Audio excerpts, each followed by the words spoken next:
Okay, to clean the Bunn water heater, you're gonna get calcium buildup on the inside of the nozzle and the outside of the nozzle.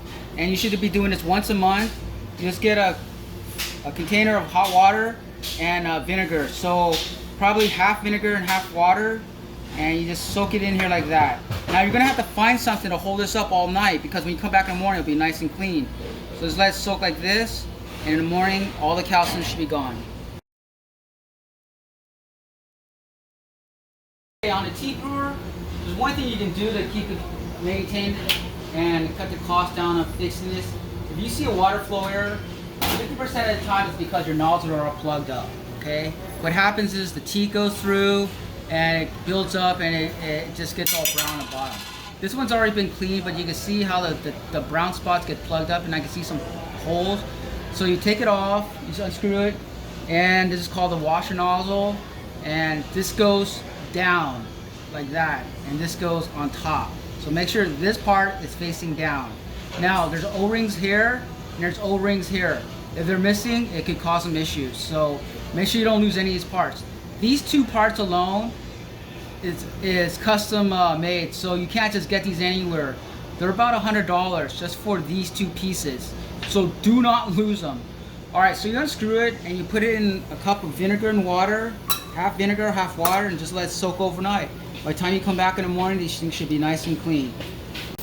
Okay, when you arrive in the morning, these things should be nice and clean, and most of this brown should be gone.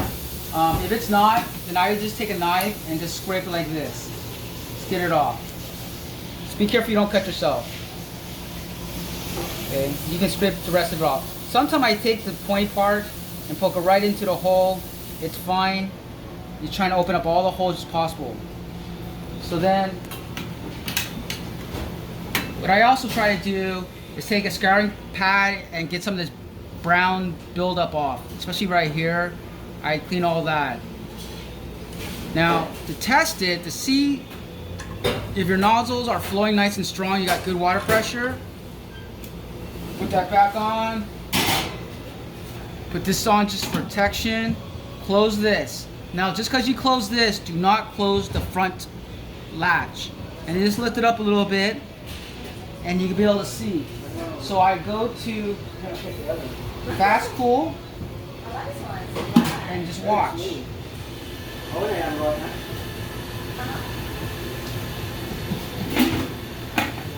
Oh, make sure you put a bucket underneath.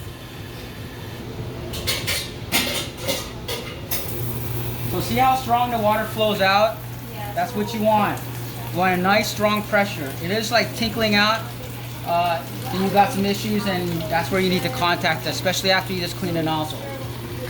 That's a nice strong dispense. Thank you.